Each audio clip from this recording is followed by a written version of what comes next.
Hi, my name is Karen Fabian and I'm the founder of Bare Bones Yoga, and I'm here on my YouTube channel where I love to provide content for yoga teachers on different aspects of anatomy. And the main reason why I do that is because it's kind of obvious that yoga is a movement practice, and also kind of obvious that we need to have a good understanding of anatomy in order to teach yoga effectively.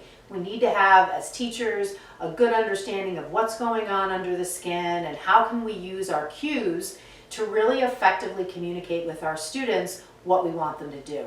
And when we really know the anatomy behind the cue, the transformation for us as a teacher absolutely happens, because now we're speaking from knowledge, and that means we're confident.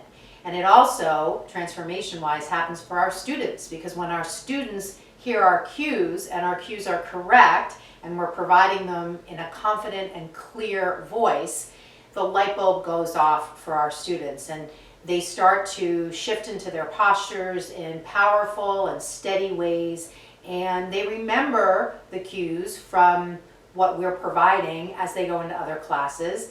And then additionally, if they ask us questions after class, we can provide kind of the full package for them. We can give them both the academic understanding of what's happening in that posture and behind that cue, and we can also give them an opportunity to take the action that we're suggesting and see how it feels for them. So it's not just us saying you should feel, it's us giving them the cue and then asking, how does it feel? And this is a great invitation for them to make a deeper connection to their body. So today I'm going to talk to you about shoulder anatomy, and I'm going to share just a brief conversation I had with a student the other day when she came up to me after class and said, hey, why do you ask us in downward dog to roll the inner eyes, the elbows forward? And this is a cue that doesn't come up a lot, but you may hear it in classes every once in a while, and as a student you may wonder, why is this teacher asking me to do that? Well, I would highly recommend you ask your teacher after class, as this student did with me. Because if the teacher knows why they're providing the cue, and that's a big if, this will be a great invitation for the both of you to have a great conversation about the anatomy and ultimately how to do the pose correctly. And I really just say correctly with a little bit of maybe just a quotations around that, because everybody's body is different.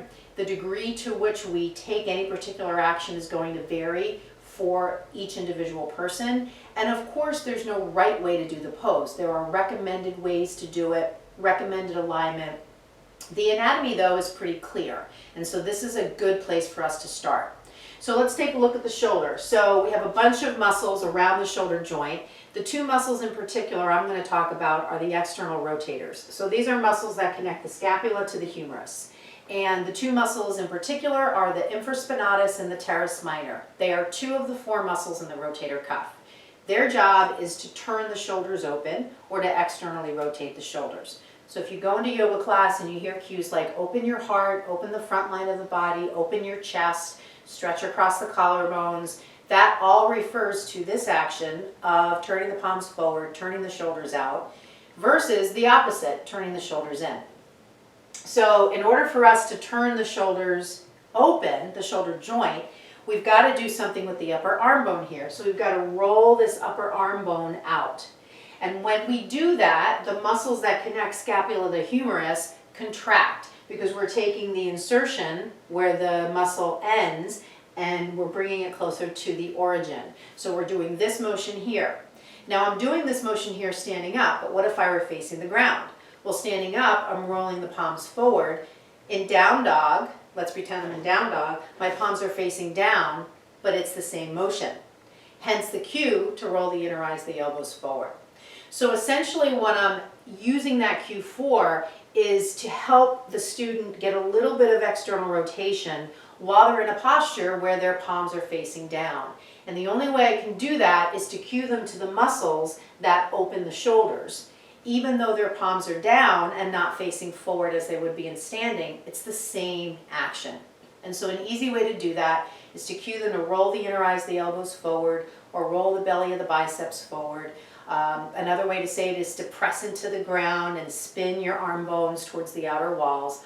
All of these things are focusing on the spiraling or the rotation of the humerus and essentially contracting the muscles that connect humerus to scapula.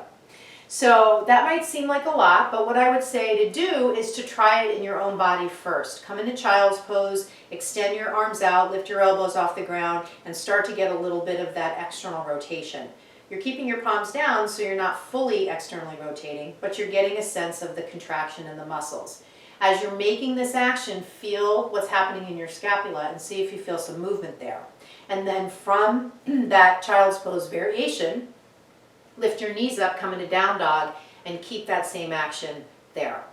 So I hope this has been helpful for you. What I'm going to do is include a link here in the description, which is a really just overall summary download you can get. And it's all about 10 steps to learning anatomy.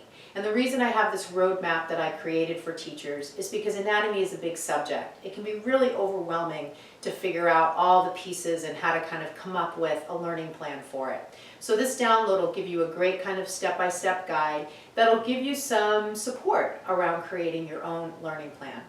You also can contact me and I'll do a free half-hour consult with you to set up an individualized learning plan for you. All you need to do to set that up is visit my website, barebonesyoga.com, and right there on the homepage, you'll see the link to set this consult up. Thank you so much for watching. Have a wonderful day. Namaste.